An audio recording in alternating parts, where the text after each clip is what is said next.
ఈ సుగంధం వేర్లు అనమాట. కాసింది కూడా దొరుకుతుంది కానీ ఇక్కడ తక్కువ దొరుకుతుంది, అందుకే ఊరి నుంచి తెప్పించుకున్నాను. ఈ ఏర్లు బాగా ఇసుకుంటుంది, కడిగేసి నీట్గా నైట్ ఫుల్ నానబెట్టాలి. అవసరమైతే ఇంకా రోజు పూట కూడా నానబెట్టేసి బాగా నానబెట్టేసి ఇందులో మళ్ళీ వాటర్లో వేసి బాయిల్ చేయాలి. బాగా ఎక్కువ నీళ్లు పోసి కాయేసి అందులో గులాబీ రేకులు పార్లీ వేసి కాసి తర్వాత మళ్ళీ వడకట్టాలి.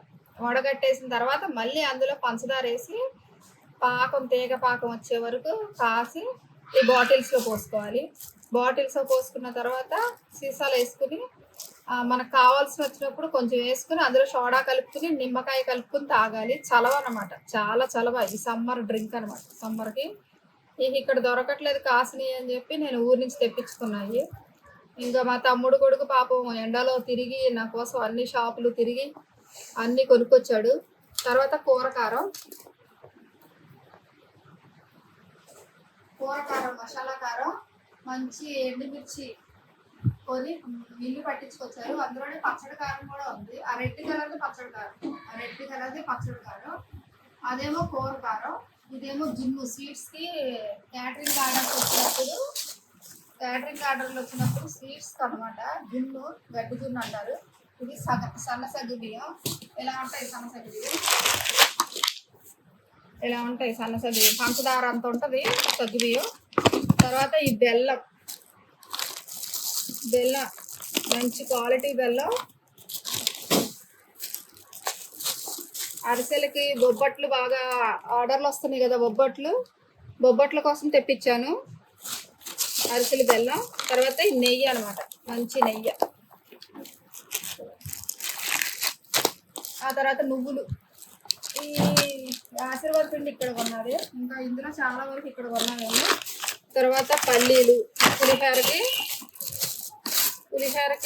పల్లీలు, జీలకర్ర, ఎండుమిర్చి, అన్ని పులిహోర సామాన్లు అనమాట. ఇవేమో పూర్ణాలకి ఒక క్వాలిటీ, ఇది తాలింపు దినుసులు వాడుకోవడానికి ఒక క్వాలిటీ.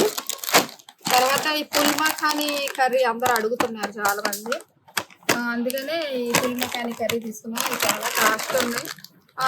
ఆ కాస్ట్ ఉన్నా సరే వాళ్ళు రేటు పెట్టే కొనుక్కుంటున్నారు.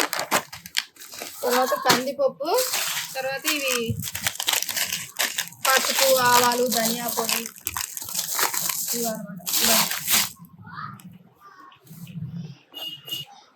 తర్వాత చికెన్ పచ్చడి, రొయ్యల పచ్చడికి, బిర్యానీల కోసం అల్లం వెల్లుల్లి కొన్నాను.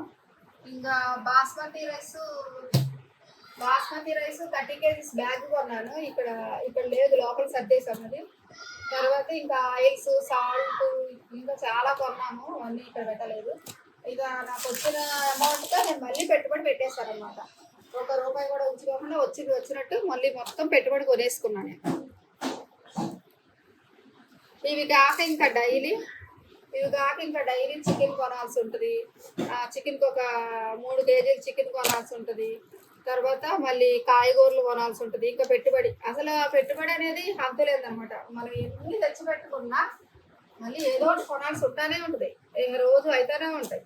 1000 అని 2000 అని పెట్టుబడి అవుతానే ఉంటాయి. ఇక మాకు వచ్చినట్టు పెట్టుబడిలోకి వెళ్ళిపోతుంది అనమాట. ఇంకా ఇప్పుడు వరకు ఇంకా నెక్స్ట్ మంత్ ఏం జరుగుతుందో నెక్స్ట్ మంత్ చెప్తాను.